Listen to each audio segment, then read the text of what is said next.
serangan paling mengejutkan dalam sejarah modern. Tanpa deklarasi perang, tanpa peringatan, dan tanpa kompromi, Rusia secara tiba-tiba meluncurkan rudal hipersonik langsung ke wilayah Israel saat matahari bahkan belum terbit. Serangan terjadi hanya dalam hitungan detik, melesat dengan kecepatan lebih dari 10 kali lipat kecepatan suara, menghantam pusat militer, wilayah strategis, dan area pemukiman padat penduduk. Sistem pertahanan Iron Dome bahkan tidak sempat bereaksi. Asap tebal membumbung, sirene meraung di seluruh kota, dan media internasional langsung menayangkan siaran darurat. Korban dilaporkan sudah mencapai ribuan jiwa hanya dalam beberapa jam pertama. Para analis militer menyebut serangan ini sebagai langkah paling berani dan paling berbahaya Rusia sejak Perang Dingin. Pertanyaannya, kenapa Israel? Kenapa sekarang? Dan apakah ini tanda dimulainya konflik global berskala besar yang telah lama ditakuti? Sebelum kita lanjut ke kronologi lengkapnya, pastikan kamu tekan tombol subscribe dan aktifkan loncengnya, karena perkembangan situasi ini bisa berubah setiap menit, dan kamu harus jadi orang pertama yang tahu. Pukul 4.57 waktu Yerusalem. Langit masih gelap. Sebagian warga baru hendak bersiap menjalani aktivitas pagi, dan sebagian lainnya masih tertidur. Tidak ada tanda-tanda bahaya, tidak ada alarm militer, tidak ada peringatan dini. Hingga dalam 3 menit berikutnya, suasana berubah total menjadi neraka terbuka. Pada pukul 5 tepat, sistem radar Israel mendeteksi anomali kecepatan tinggi di langit utara. Benda-benda itu tidak mengikuti pola rudal balistik biasa. Jejak panasnya sangat minim, lintasannya nyaris datar, dan kecepatannya melebihi 12.000 km per jam. Dalam hitungan detik, laporan masuk ke pusat komando pertahanan, kemungkinan serangan rudal hipersonik. Iron Dome, sistem pertahanan kebanggaan Israel, ternyata tidak dirancang untuk menghadapi kecepatan secepat itu. Prajurit jaga yang menerima sinyal tak sempat melakukan peluncuran balasan. Dalam 18 detik setelah deteksi pertama, 3 rudal hipersonik menghantam wilayah berbeda secara simultan. Target pertama, markas Angkatan Udara di Nevatim. Ledakan menggetarkan radius hingga 15 km. Hanggar pesawat, pusat komunikasi, dan bunker bawah tanah luluh lantak. Api membubung setinggi gedung bertingkat. Banyak pilot dan teknisi yang baru mengganti shift tewas seketika karena tak sempat lari. Target kedua, pusat pertahanan udara di wilayah Haifa. Fasilitas ini dikenal sebagai salah satu titik koordinasi utama sistem Iron Dome dan David S. Sling. Serangan ini menyebabkan jaringan komando pertahanan Israel lumpuh dalam waktu kurang dari 1 menit. Komunikasi antar unit langsung kacau, beberapa pangkalan kehilangan koneksi. Target ketiga, area permukiman di dekat Tel Aviv. Tidak ada yang menyangka rudal akan menghantam kawasan sipil di jam sedini itu. Banyak warga masih tertidur ketika dentuman besar terdengar, menghancurkan blok apartemen, sekolah kecil, dan pasar pagi yang baru buka. Evakuasi berlangsung panik, teriakan, tangisan, dan serpihan bangunan memenuhi jalan. Tak berhenti di situ. Pada pukul 5.04, 2 rudal tambahan meluncur lagi dan menghantam titik lain, sebuah gudang senjata cadangan dan pusat pelatihan militer kecil di wilayah selatan. Radar Israel hanya sempat merekam jejak kecil sebelum semuanya terlambat. Media lokal langsung kacau. Reporter lapangan berusaha menyiarkan kondisi tanpa koordinasi jelas. Suara sirene nasional meraung di hampir seluruh wilayah. Rumah sakit kewalahan menerima korban datang bersamaan dari berbagai lokasi. Banyak tenaga medis bahkan ikut menjadi korban di lokasi terdampak. Sementara itu, warga sipil yang selamat panik berkumpul di stasiun bawah tanah, tempat perlindungan darurat, dan parkiran bawah gedung. Jalan raya dipenuhi kendaraan yang mencoba melarikan diri meskipun belum jelas kemana arah aman. Lampu-lampu jalan padam di beberapa distrik karena jaringan listrik ikut rusak. Pukul 5.10, pemerintah Israel mengumumkan keadaan darurat nasional. Namun keterlambatan reaksi membuat situasi semakin kacau. Banyak warga tidak percaya ini serangan sesungguhnya. Mereka mengira latihan militer atau ledakan lokal, sampai melihat kilatan api dan mendengar dentuman susulan. Dalam waktu 15 menit sejak rudal pertama menghantam bumi Israel, lebih dari 18 lokasi dilaporkan mengalami kerusakan berat hingga total. Laporan awal menyebutkan korban mencapai ribuan, dan angka terus bertambah seiring proses evakuasi berlangsung. Seluruh dunia mulai bereaksi, Tetapi Israel sendiri masih tergagap menghadapi kenyataan. Serangan tercepat dan paling mematikan dalam sejarah mereka datang saat negara itu lengah di waktu paling tenang, pagi buta. Dan satu hal paling mengejutkan dari semua ini, hingga detik itu, Rusia belum mengeluarkan pernyataan apapun. Tidak ada pengakuan, tidak ada ancaman, tidak ada peringatan sebelumnya. Semuanya terjadi secara tiba-tiba, mengejutkan, dan terukur.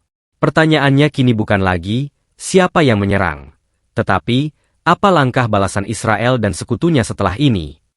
Banyak yang mengira serangan besar-besaran ini muncul secara tiba-tiba, tanpa konteks, tanpa pemicu jelas. Tapi jika ditarik ke belakang, bara konflik sebenarnya sudah menyala sejak beberapa bulan terakhir. Hubungan Rusia dan Israel perlahan memburuk, dan ketegangan geopolitik global menjadi bahan bakar utama yang memicu ledakan terbaru ini. Akar masalahnya dimulai dari satu hal, keterlibatan Israel dalam konflik Rusia-Ukraina. Secara resmi, Israel menyatakan netral sejak awal konflik. Mereka tidak mengirim pasukan, tidak ikut campur secara terbuka, dan tidak menyatakan dukungan eksplisit. Namun, laporan intelijen Rusia menyebut Israel ikut menyalurkan teknologi drone siluman dan sistem intelijen elektronik untuk membantu pasukan anti-Rusia. Beberapa sumber bahkan menyebut adanya peran tidak langsung dalam suplai senjata via negara-negara Eropa Timur. Rusia awalnya hanya memberi peringatan diplomatik, tetapi respons Israel dianggap terlalu santai. Dalam beberapa kesempatan, juru bicara Kementerian Luar Negeri Rusia menyebut ada campur tangan terselubung dari Tel Aviv, tetapi Israel menyangkal sepenuhnya. Meski begitu, laporan-laporan satelit, retakan hubungan diplomatik, dan penyadapan komunikasi memperkuat dugaan bahwa Rusia merasa dikhianati. Belum selesai di situ, ketegangan semakin memuncak setelah pertemuan rahasia di Ankara bocor ke media internasional.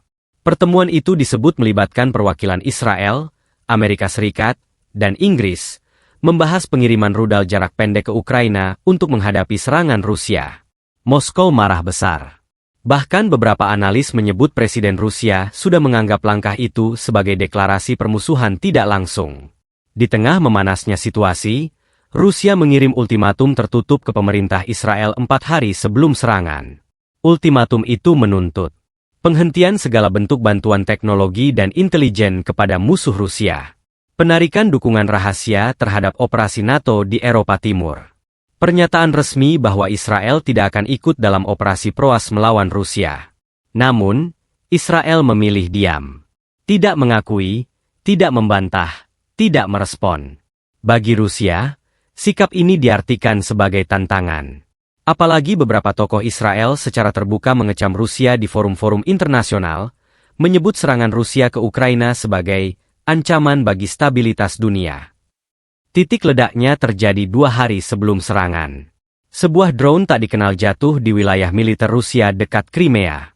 Analisis serpihan menunjukkan komponen elektronik yang biasa dipakai industri pertahanan Israel. Meski Israel membantah, Moskow tidak mau lagi percaya. Di sisi lain, faktor regional juga memainkan peran besar. Hubungan Rusia dengan Iran, Suriah, dan beberapa faksi perlawanan Timur Tengah semakin dekat. Rusia tahu bahwa serangan ke Israel akan diperhatikan oleh sekutu dan musuh sekaligus. Jika mereka ingin menunjukkan kekuatan dan dominasi global, terutama menghadapi blok Barat, Israel adalah simbol yang tepat untuk dijadikan target. Sebagian pengamat menyebut Rusia ingin mengirim pesan keras bukan hanya pada Israel, tetapi juga pada Amerika Serikat. Selama ini Israel dianggap anak emas dan simbol kekuasaan as di Timur Tengah. Dengan menghantamnya secara tiba-tiba, Rusia seolah berkata, "Kami tidak takut lagi pada perjanjian, ancaman, atau opini global. Ini era baru." Ada juga analisis yang menyebut Rusia ingin mencegah Israel ikut dalam rencana operasi militer gabungan di Timur Tengah yang sedang dibicarakan Amerika Serikat dan sekutunya. Dengan menyerang lebih dulu, Rusia mematahkan rencana itu sebelum berjalan. Faktor terakhir yang tak kalah penting adalah kehormatan nasional. Beberapa pejabat tinggi Rusia merasa citra mereka direndahkan setelah berbagai sanksi internasional dan kecaman Barat. Mereka butuh sebuah langkah yang mengguncang dunia, mengembalikan rasa takut pada kekuatan Rusia, dan menunjukkan bahwa mereka tidak akan tinggal diam jika diprovokasi. Dan pagi ini, Seluruh dunia menyaksikan akibat dari amarah yang disimpan terlalu lama. Serangan langsung, cepat, dan mematikan ke jantung Israel, negara yang selama ini dianggap kebal karena perlindungan Amerika Serikat dan Eropa. Bukan hanya serangan fisik, tetapi juga pesan politik. Rusia tidak butuh diplomasi jika merasa diabaikan.